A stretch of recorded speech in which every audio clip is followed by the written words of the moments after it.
Hindu temple ದುಡ್ಡು ಸಿದ್ದರಾಮಯ್ಯ ಸರ್ಕಾರಕ್ಕೆ ಕೊಡಬೇಕಂತೆ. ಹಾಗಂತ ಕಾಂಗ್ರೆಸ್ ಆದೇಶ ಹೊರಡಿಸಿದೆ.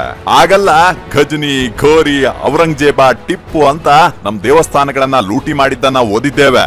ಈಗ ಅವರೆಲ್ಲ ಸಿದ್ದರಾಮ, ಡಿಕೆಶಿ ಆಗಿ ಅವತಾರ ತಾಳಿದ್ದಾರೆ. ಇಲ್ಲೇ ಹೋದ್ರೆ ಮಸೀದಿಗಳ, ಚರ್ಚ್ಗಳಲ್ಲಿ ಎಷ್ಟೇ ಆದಾಯ ಬಂದ್ರು ಅದನ್ನ ಕಾಂಗ್ರೆಸ್ ಲೆಕ್ಕ ಕೇಳೋದಿಲ್ಲ. ಆದ್ರೆ ದೇವಸ್ಥಾನದ ದುಡ್ಡು ಮಾತ್ರ ಪರ್ಸೆಂಟೇಜ್ ಲೆಕ್ಕದಲ್ಲಿ ಕೊಡಬೇಕು ಅನ್ನೋ ಆದೇಶ ಹೊರಡಿಸಿದೆ. 1 ಕೋಟಿಗೂ ಹೆಚ್ಚು ಆದಾಯವಿರುವ ದೇವಸ್ಥಾನಗಳ 10%, 1 ಕೋಟಿ ಆದಾಯದೊಳಗಿನ ದೇವಸ್ಥಾನಗಳು 5% ಹಾಗೂ ಇಷ್ಟೇ ಅಲ್ಲದೆ ಹಿಂದೂ ದೇವಸ್ಥಾನದ ಆಡಳಿತವನ್ನು ಅನ್ಯ ಧರ್ಮೀಯರು ವಹಿಸಿಕೊಳ್ಬಹುದಂತೆ. ರಾಜ್ಯವನ್ನ ಲೂಟಿ ಮಾಡಿದಂತೆ ದೇವಸ್ಥಾನಗಳನ್ನ ಲೂಟಿ ಮಾಡಿ ಹಿಂದೂಗಳ ಆರ್ಥಿಕ ಶಕ್ತಿಗೆ ಮರ್ಮಾಘಾತ ನೀಡೋಕೆ ಹೊರಟಿದ್ದಾನೆ ಸಿದ್ದು. ಒಟ್ನಲ್ಲಿ ಹಿಂದೂಗಳು ಉದ್ಧಾರ ಆಗ್ಬಾರ್ದು ಅನ್ನೋದೇ ಕಾಂಗ್ರೆಸ್ ಉದ್ದೇಶ. ಇನ್ನು ಕೈಕಟ್ಟಿ ಕುಳಿತರೆ ಪ್ರಯೋಜನವಿಲ್ಲ. ಸಹನೆಯನ್ನ ದೌರ್ಬಲ್ಯ ಎಂದು ತಿಳಿದು ಹಿಂದೂಗಳ ಸರ್ವನಾಶಕ್ಕೂ ಮುನ್ನ ಎಚ್ಚೆತ್ಕೊಳ್ಬೇಕಿದೆ. ಮೀನಾಕ್ಷಿ, 2,000 ರೂಪಾಯಿಗಾಗಿ ಎಂಥ ಗಂಡನ ಮಕ್ಳು ಓಟ್ ಹಾಕ್ಬಿಟ್ಟೆ ನೀನು.